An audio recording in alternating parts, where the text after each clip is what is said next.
Hello, I'm Suzanne from Making It in Maine. Welcome to my channel. I am up in my sewing room. I have my design wall behind me, which some of the things on there don't seem to change, but yeah, I have them there just as, I don't know why. Some of the things I just love. Some are inspiration, some are unfinished projects, UFOs, unfinished objects. Anyway, I recently dug out one of my UFOs because it was fall and Halloween time. And so this is a quilt top, a small wall hanging that I started a long time ago. And yeah, so I dug it out thinking maybe I would finish it, but I just have too many things going on right now. And so I just need to do the stems on the pumpkins, which their template, if you will, their freezer paper shape is right down there on that yeah, freezer paper. Did I already say that? And I need to put eyes and whiskers on the cat. And then, of course, quilt it in some fashion. So anyway, that is that. But I also started something else. Sorry, it's the nature of the beast. We start projects even though we have lots to finish. Some of us quilters. Some quilters will only, and rug hookers or other crafters, will only work on one thing at a time, and they won't start a new thing until that one thing is done. Kudos to them, I guess, but I am just not that person. Just not that person. I like variety. I like choosing to do different things depending on what mood I'm in. And I don't mean mood in terms of moodiness, but yeah, sometimes I'm in a quilting jag, sometimes I'm in a rug hooking jag, sometimes I'm in a knitting jag, and I just sometimes like bopping from one project to the other, just depending on what I feel inspired to do at that particular moment. So I'm going to go get something that I recently started. I don't know if I mentioned it in a previous video or not, but that doesn't matter. I shall go and get it. Two things, actually. Ooh. I'll be back. Here is one of my recent starts. It's just a small little I Spy quilt for my granddaughter. It has some Tilda fabric. There's one, Maine. This is fabric that I used in a big quilt for her. This is some llama fabric that I made a pillowcase for my daughter in. Oh, I can't remember who this fabric designer is, but I love her stuff. I should remember it. Sarah Jane. Yeah, Sarah Jane, that's it. Anyway, just lots of sweet fabrics. In there's more Tilda fabric. I'll show you some more about that in a minute. But this could be called an I Spy quilt, but it could also be called a story quilt. And so you could look at each picture, the little child or the mama or the dada or the whoever loved one is with the child, could just make up a little story about each image, which I just love the idea of. I remember back when I was in kindergarten, my kindergarten teacher was an older woman, and she was really not a terribly warm and fuzzy kindergarten teacher. She was, I thought, mean. I guess I was shy when I was in kindergarten and felt self-conscious about reading. It wasn't even words, it was just pictures.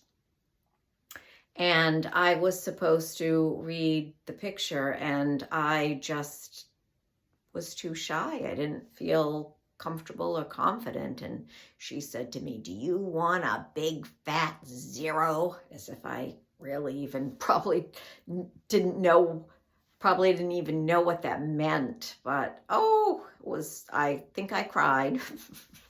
But anyway, when my daughter was little, I had wordless books for her and would just talk about the pictures. And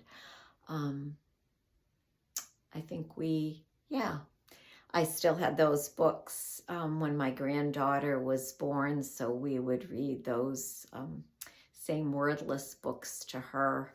So I think a story quilt is a sweet, sweet idea, as I also think that an I Spy quilt is a sweet idea.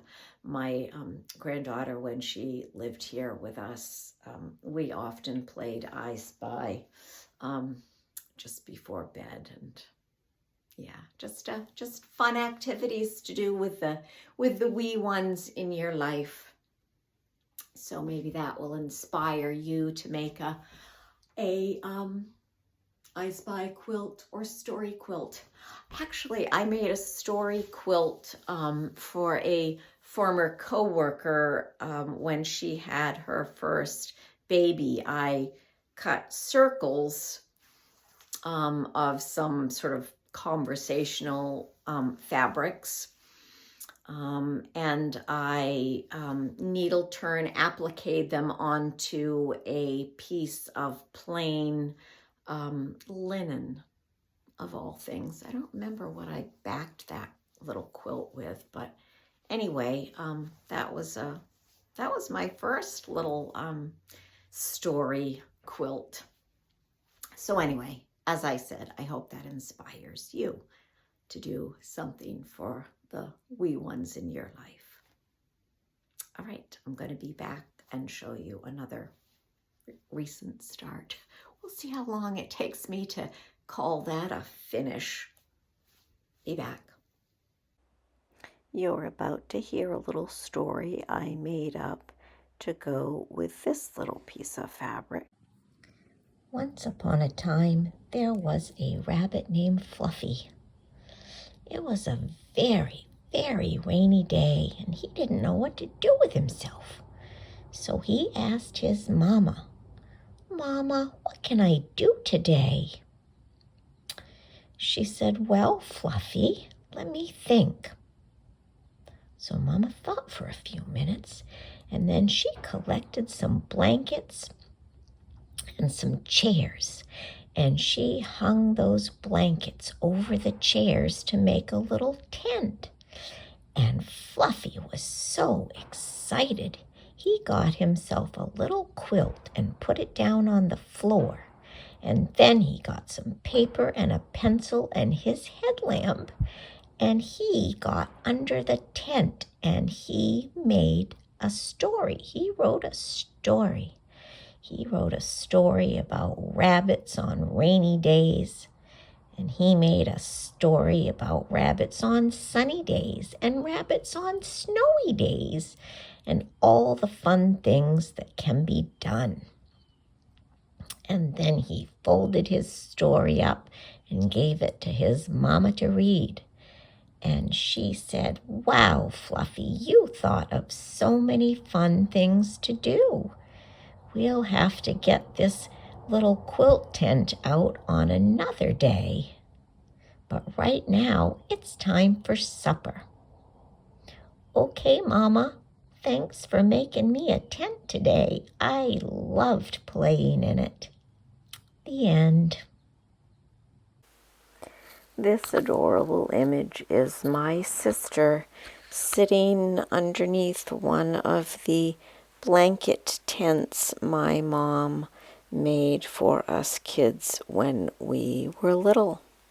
My sister is 7 years older than me, but my mom still made blanket tents for me and one of my brothers, the one closest to me in age, the one I played with most of the time when I was little.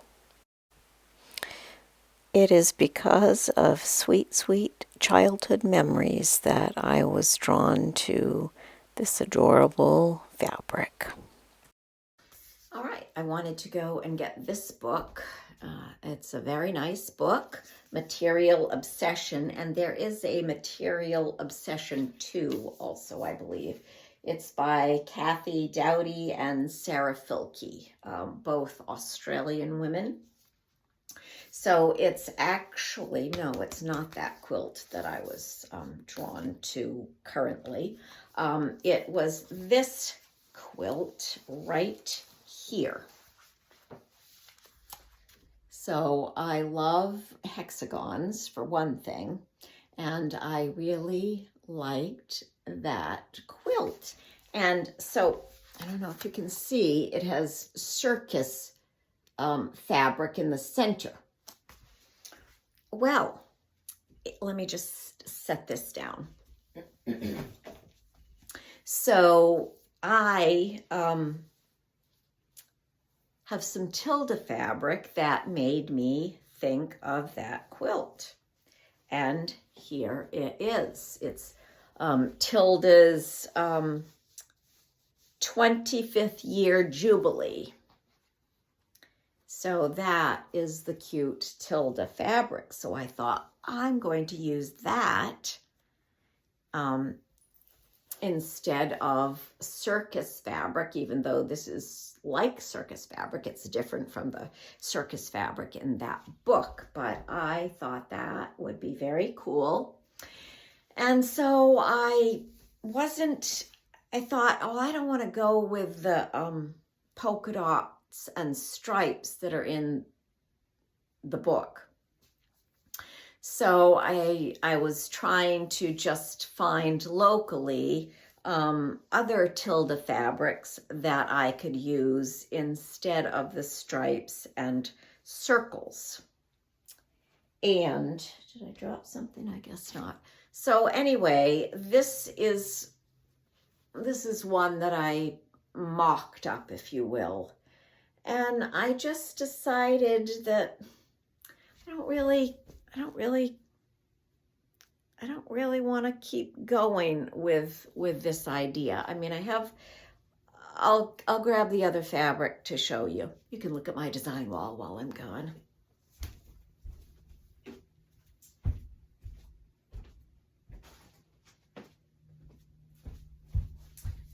Here I am. So I also thought, well, I really do want that in the centers, but then I thought, oh, those other fabrics just don't look great with it. They're just, I don't know, too busy, too much pattern to them. I think it looks better with that, but still, I just didn't want to continue with that. So let me just drop that to the floor. So these are other Tilda fabrics that I picked up. They're lovely. They're all lovely. And I thought I could, pair them up and make them work in that quilt. But I just decided I don't wanna. So anywho,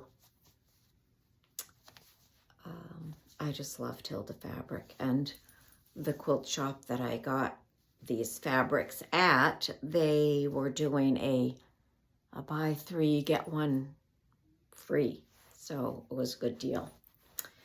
So anyway, there are the beautiful, oops, that's 2 of the same beautiful Tilda fabrics.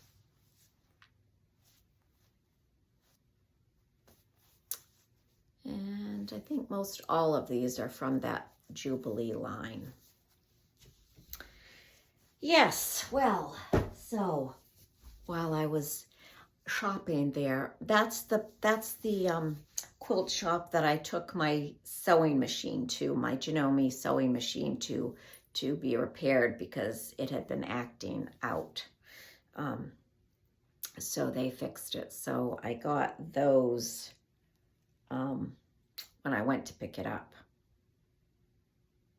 And I got some more Tilda fabric when I took it there initially. I didn't bring that up to the sewing room with me, but I'll pop that in here. Here are some more beautiful Tilda fabrics. I just adore this one with the women on it. I am going to make something with those, and that will be in a future video, so you will have to stay tuned for that. These fabrics that I'm showing you now are from 2 to 3 different lines of her fabric. So, so pretty. Are you a Tilda fan? Let me know in the comments if you are. Her fabric is more expensive, but gosh, it is beautiful.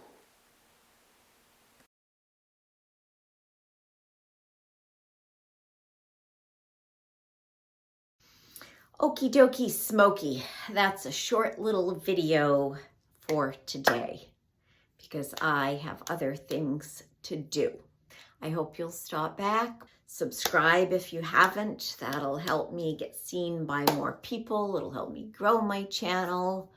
It'll help spread the love of quilting and craziness and rug hooking and needle punching and crochet and knitting and all the lovely handcrafts that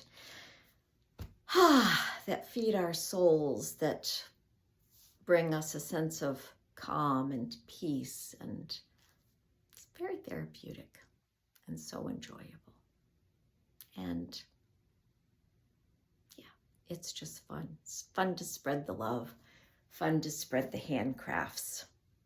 So until next time, dear ones, from my heart to yours. Bye for now.